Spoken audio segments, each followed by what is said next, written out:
Welcome to episode 15. You guys, I am so excited to share this one with you all. I had so much fun with it, and it's definitely the most I've ever laughed during an interview.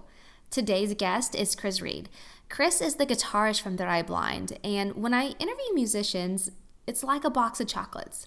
I never know what I'm going to get. With him, though, it was an amazing interview and experience. I loved having a conversation with substance. We got to chat about his musical influences, what really got him into music, and a couple of funny stories. And one of them is actually, he didn't even know who Third Eye Blind was whenever he joined the band. In his defense, though, he is from Ireland, so we'll let that one slide. I hope you guys enjoyed this episode as much as I did. This is Unleash Your Inner Legend, a podcast featuring modern-day legends sharing their life choices, habits, and routines that got them to where they are today. Get ready to be inspired and to take massive action to unleash your inner legend. Hey everyone, I'm here with Kryz Reid with Third Eye Blind. How are you today? Very well, thank you very much. How are you? I am doing fantastic. So we're here catching you guys on the Summer of God's tour, and almost the end of it, right? How many stops do you guys have left?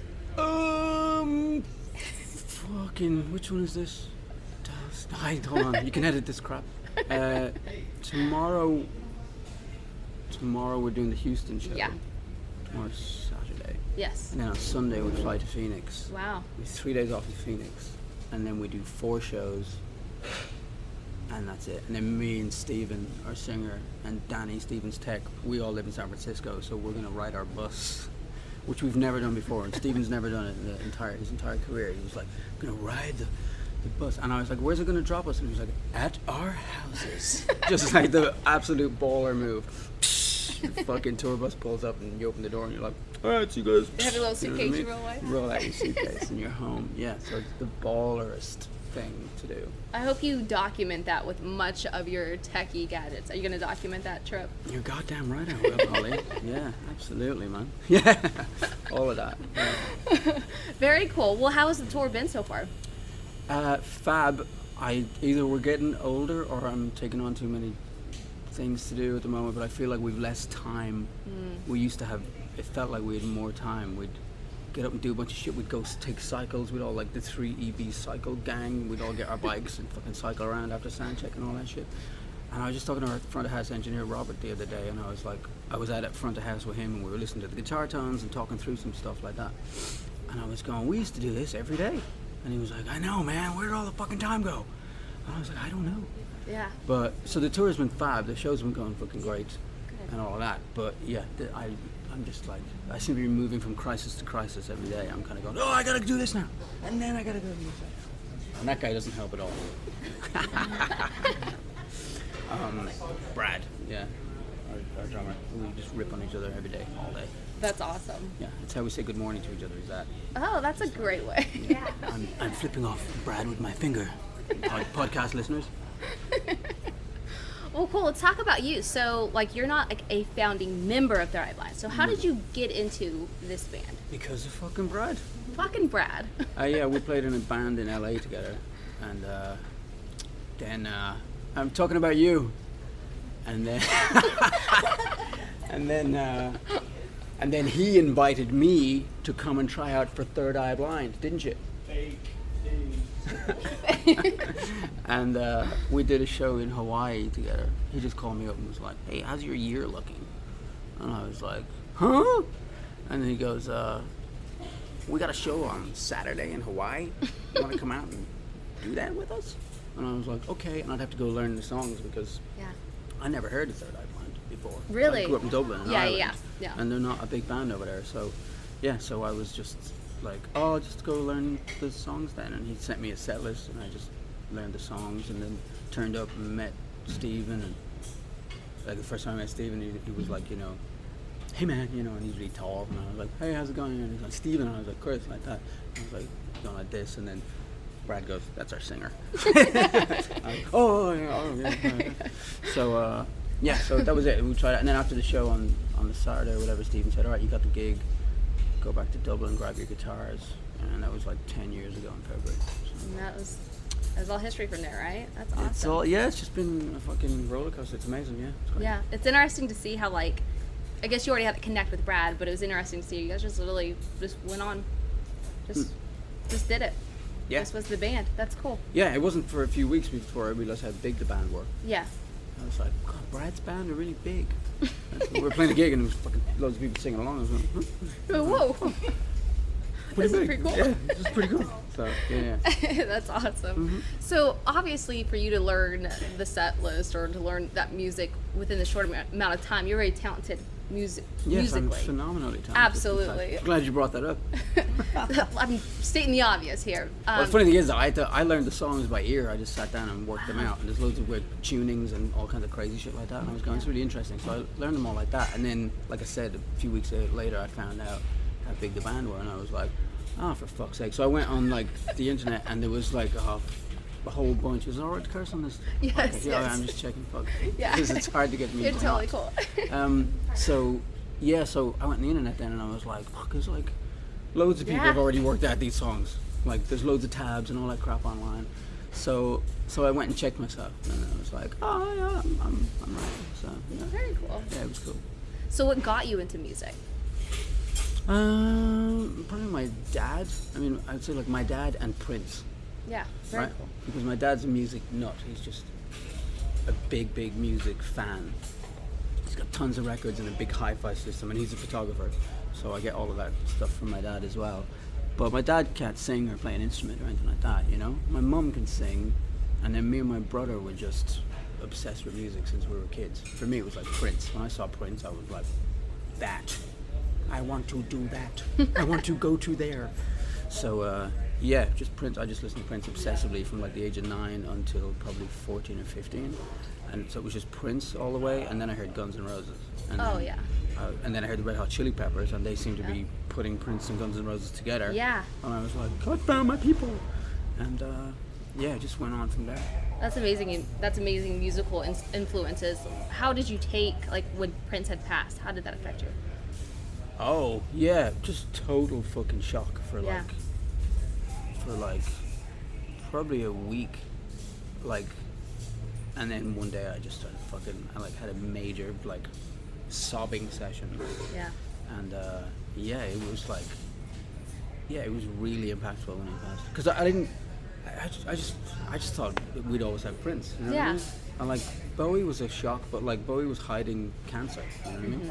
Nobody knew that. So that was just like terrible. But for whatever reason, and he was older and all the rest of it. For whatever reason, I was like really sad when David Bowie passed.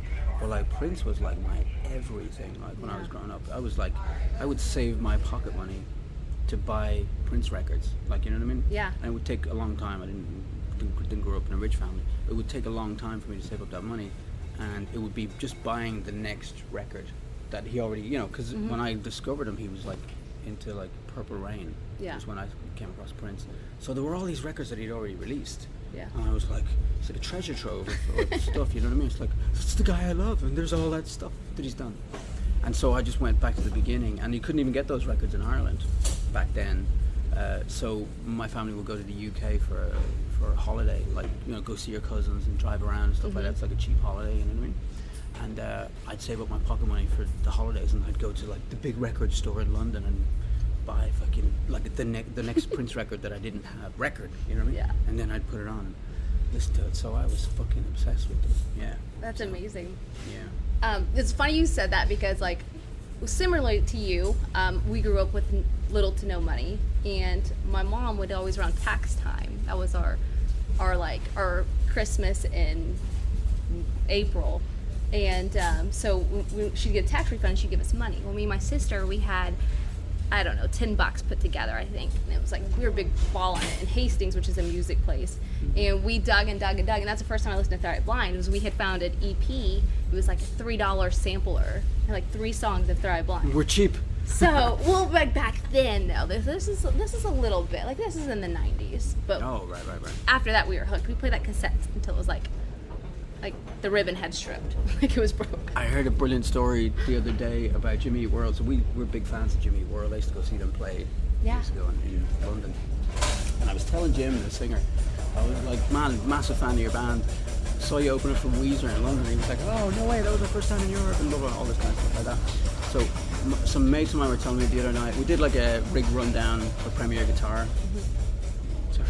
We did a rig rundown for Premier Guitar a few days ago, and the guys were there, and they said, we were talking about Jimmy Eat World for a minute, and they said that album, Bleed American, when it came out, he said it was when he was moving to Dallas, right?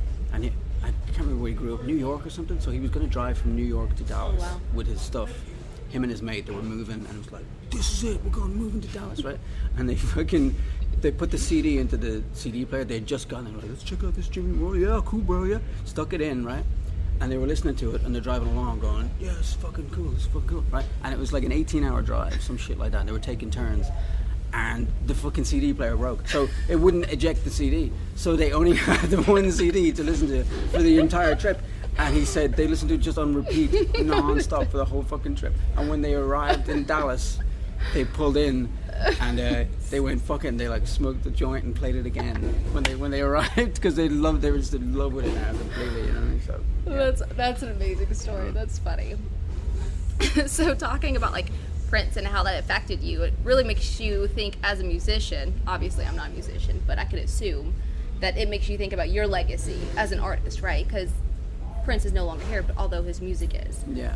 What do you think about, like, I mean, obviously it's super cool that you're doing a bunch of like documentation, whether it be like podcast, video. I saw the other day you had posted about a podcast coming soon. Yeah. So let's talk about like legacy and like as a musician, what you would like for the world to see and hear after you're gone.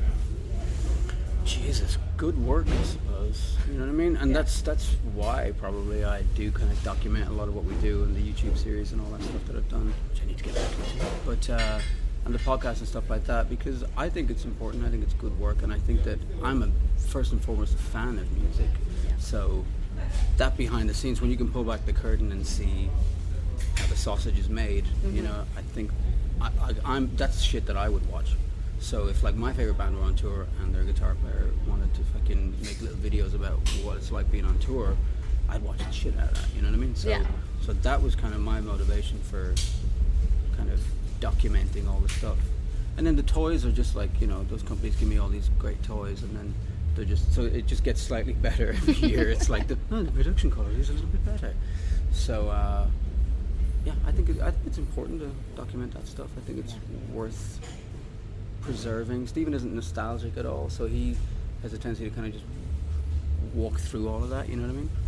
But for sure, like, it's come in very beneficial to us, because like there's been times where something has happened and it's like, did you get that on it? Did you get that? And I'm like, I got it. And then we have like this amazing thing, you know, and it's happened several times. So That's awesome. I think with technology, it's almost like a double-sided sword. Like, we've gotten so used to taking those pictures and shooting those videos, but we never do anything with them. We never print them. We never develop them. We never, I don't know, broadcast them. Well, so. yes, it's the whole thing about digital media, but it's the way people consume consume media now is like the 4-hour news cycle, you know? It's like, that's the greatest movie I've ever seen in my life. What's next? Yeah. You know?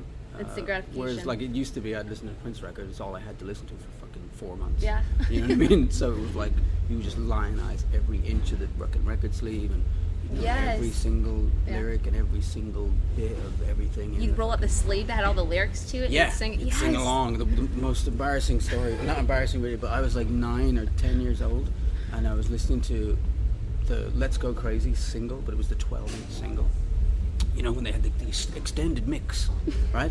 They had that shit, and it was on there. And then on the other side, it had this song called Erotic City, right? And it's like this classic famous B-side of Prince's that everybody fucking loves, and it's just this groaning fucking, you know, monotonous beat, just hypnotic fucking dance tune. And he's got his voice like slowed down a fifth or something, so he's all like, it's all spooky and weird and fucking sexy, right? And I thought it was amazing, and I'm like listening to it like that with my fucking headphones on, right? And my dad walks by, and my dad's so into music that he wants to, you know, encourage it, and he's like, you know, oh hey, oh what you listening to, right?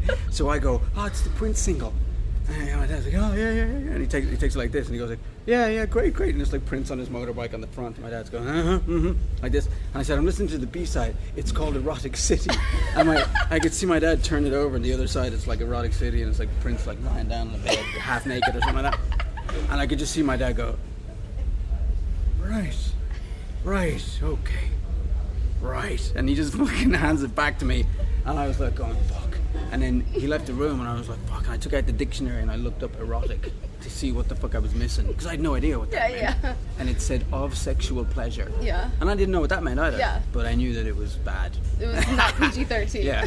Growing up Catholic in fucking Dublin, I was like, oh Jesus, I'm in trouble for this, you know what I mean? So, yeah. Oh man, you are packed of funny stories. That's awesome.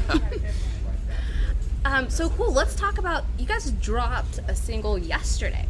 Let's talk We about did. that. We dropped a single yesterday. Yeah, Screamer. It's the title track. Oh, there's Rico. Hey, Rico!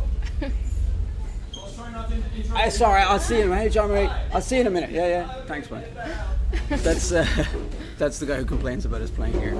He lives in downtown Dallas. What the fuck was I saying? Yeah, Screamer. We just dropped that yesterday. It's the title track and the first track off our new record. So you give us little details about like how it was composed, the message behind it. Well, so we were working with a producer called Colin Kryz Reid for the last couple of years, and he kind of became like a sixth member of the band sort of thing. He would go out to the studio for a few weeks, and he'd be there with us every day. So we'd hang out every day, and you know, he's just one of our mates. Became one of the brothers. And then our previous keyboard player, Alex Kopp, wanted to go on and do some other things. So he felt it was time to move on. So Colin was the natural replacement, as it were. It's like he didn't play any keyboards when he joined, but he started taking piano lessons and stuff like that. He plays guitar quite well, and he's an amazing singer, like Chris Caraba or somebody. He sings like that, you know what I mean? So and we were writing all these songs with him. So like, you know, the majority of the record has been written with Colin. Like Colin has written like the majority of the new record, I'm pretty sure. I don't know, I need to look at the actual stuff, but he's been around for all the recording and the production side of it, and he's just a little fucking wizard. So Screamer is the title track for the record, and it's the opening track on our tour. So you'll be at the show tonight? Yeah, so the first song you'll hear us play tonight is Screamer. Now, we don't play a lot of it because it's a brand new song and no one's fucking heard it yet. Well, they've all heard it now, but so we just play like kind of like the beginning and the end. Basically, we skip the whole middle bit, and then we go into another song, The Kids, which is track 2 on the new record. So it's super exciting. It's a pretty heavy pumping song, big thick riff, and you'll hear it later. Very cool. When are you guys gonna drop that album? Oh, and Alexis Krauss is on it. I should fucking say that, shouldn't I? And we just shot a video for it the other day, and she flew in to do the video with us in Nashville. We shot the video, and it's a lot of people screaming at each other. Not kidding. It's intense, man. When you get a bunch of actors together, and then you're like, and now I want you to scream at that person. It's like scream therapy or something like that. And when Alexis Krauss fucking screams, man, it's like wine glasses were smashing. It's fucking so intense. I was like, everybody was going, oh my God, don't do that again. So, but she's lovely. She's a dote. Did you scream? No, I didn't. I went to the video shoot. Stephen wanted me to just be around and to kind of, you know, do my usual shit, because we'll always use that footage. And the video has Stephen in it and Colin is in it, because he wanted to have like one of the band members as like an extra who he'll have an interaction with, and they scream at each other. And so Stephen screams at Colin, and then Colin screams at Stephen, and it was hilarious. It's not, you know, it's not supposed to be a funny video or anything like that, but I mean, you know, just like, you gotta admit, it is pretty fucking hilarious, people screaming at each other. It's intense. So when do you guys anticipate on dropping the album? I know the release date. I don't know if we're announcing the release date yet. I think it was. I think it's been announced. It's October 21st. No, October 21st is the Dublin gig. It's October something. I think we're going to release it. It releases when we play ACL. Perfect. Austin City Limits. So that's probably not far away for you people, right? Yeah. No. Austin. Yeah. It's like an hour flight, if that, or a 3-hour drive. Oh, okay, cool. So, I thought it would just be a drive. Yeah. I'm just going to go to Austin, you know. Yeah. So we do ACL, and I think we're going to do like a party after our show, and it'll be like the record release party. Yeah. So that's awesome. It'll be cool. But yeah, it sounds amazing. The record sounds incredible. The production on it is fucking Colin's a little bit of a wizard. Don't tell him that. And it's funny that I say he's a wizard because he fucking looks like Harry Potter. Like, he looks mad like Harry Potter. If you see him walking by here, he walks like with his head in front of his body, like a fucking, like a, what do you call those things? Like a penguin. Yeah. He walks like a fucking penguin like that. So if you see Harry Potter walking by like a penguin, That's probably him. that's Colin, yeah. Yeah, He's that's unassuming but massively talented. So awesome. Other than you guys got tour going on, still going on, you've got your album coming in at the end of the year, your awesome road trip that you got planned on the tour bus to home. What else do you guys have in store? Well, we'll be off for 3 weeks. We'll be off for 3. I'm probably going to go to Japan. I spent like half the year in Japan. I'm like the mayor of Tokyo. My friends call me now. They're like, aren't you the mayor there now? I'm like, yeah. So I'm going to go to Japan, and then on the 31st of August we fly back, and we do like a few shows here and there, and then ACL. Yeah, that'll bring us through September and that, and then ACL is October, and then straight after that we fly to Dublin. Fucking represent.